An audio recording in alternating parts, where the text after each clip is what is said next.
जो इस अद्भुत शर्तिला एकादशी का व्रत अत्यंत श्रद्धा पूर्वक उचित प्रकार से करता है, वह सभी प्रकार की दरिद्रता, आध्यात्मिकता, मानसिक, शारीरिक, भौतिक व सामाजिक तथा साथ ही दुर्भाग्यों व अपशगुनों से भी मुक्त हो जाता है।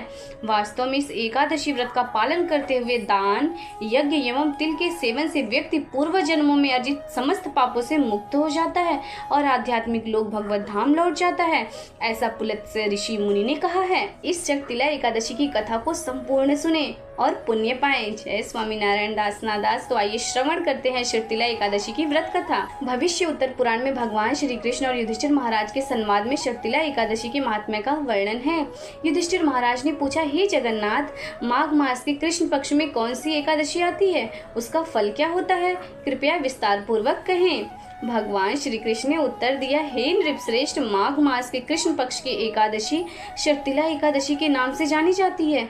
सब पापों का हरण करने वाली एकादशी की कथा पुलत्स्य मुनि ने दालभ्य मुनि को कही थी। तुम भी ध्यान पूर्वक श्रवण करो। दालभ्य मुनि ने पूछा, हे मुनिव्रत, मृत्यु लोक का प्रत्येक प्राणी पाप कर्म में संलग्न है और उसे नरक की यातना से बचाने का क्या उपाय है? कृपया आप मुझसे कहें। पुलत्स्य मुनि ने कहा, हे महाभाग, आपने अच्छी बात पूछी है।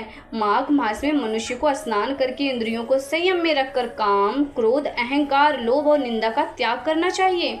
परम पुरुषोत्तम भगवान का स्मरण करके भूमि को स्पर्श करने से पूर्व भूमि पर गिरा हुआ गोबर एकत्रित करके उसमें तिल व कपास मिलाकर 108 पिंड बनाने चाहिए। माघ मास में 8 मूल नक्षत्र आते ही कृष्ण पक्ष की एकादशी का व्रत धारण करें। अपराध क्षमा के लिए श्री कृष्ण के नाम का उच्चारण करना चाहिए। रात में होम जागरण करें। चंदन, कपूर और पवित्र भोग द्वारा शंख, चक्र, गदा और पद्मधारी श्री हरि की पूजा करें। फिर भगवान के नामों का उच्चारण करते हुए पवित्र अग्नि में उन 108 पिंडों को भगवान को सीताफल, नारियल व अमरूद अर्पित करना चाहिए। यदि वस्तुएं उपलब्ध नहीं है तो उसका विकल्प सुपारी हो सकता है। भक्त को समस्त जीवों पर कृपालु भगवान श्री जनार्दन के समक्ष इस प्रकार प्रार्थना करनी चाहिए, हे श्री कृष्ण, आप अत्यंत दयालु हैं। हम जैसे अनाथ जीवों के आप ही आश्रय दाता हैं। हम इस भव सागर में डूब रहे हैं, कृपया हम पर प्रसन्न हो।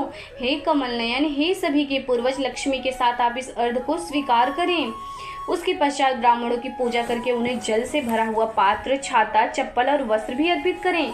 इस दान द्वारा भगवान श्री कृष्ण प्रसन्न होकर यह कहते हुए दान देना चाहिए, तिल के दान से व्यक्ति हजारों वर्षों तक स्वर्ग में वास करता है।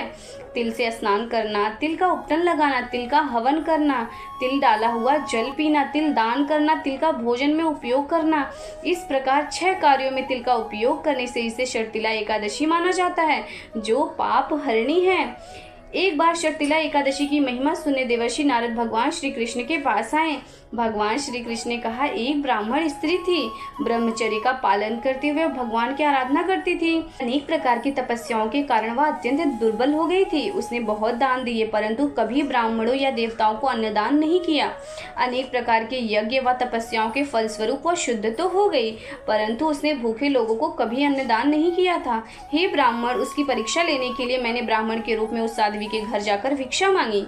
तभी उस ब्राह्मणी ने पूछा, हे ब्राह्मण, सत्य कहे तो आप कहाँ से आए हैं?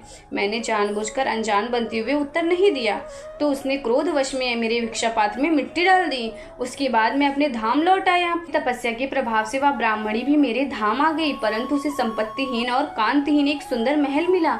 उस महल में कुछ ना पाकर वह क्रोधित होकर मुझसे पूछने आई, हे जनार्दन, सब व्रत और तपस्या करके मैंने श्री कृष्ण भगवान की उपासना की, परंतु मुझे धनाभाव क्यों प्राप्त हुआ है? मैंने कहा, हे साध्वी, तुम अपने घर लौट जाओ।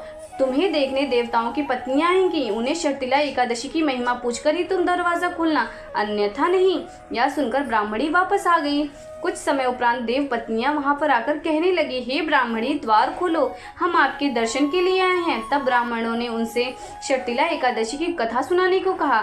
इसके उपरांत उन्होंने द्वार खोला। देव पत्नियों के कहे अनुसार ब्राह्मणों ने शर्तिला एकादशी का व्रत किया, जिसके प्रभाव से उसे धन धान्य, तेल, सौंदर्य प्राप्त हुआ। इस प्रकार माँ कृष्ण एकादशी या शर्तिला एकादशी का भविष्य उत्तर पुराण से महिमा का ज्ञान समाप्त हुआ।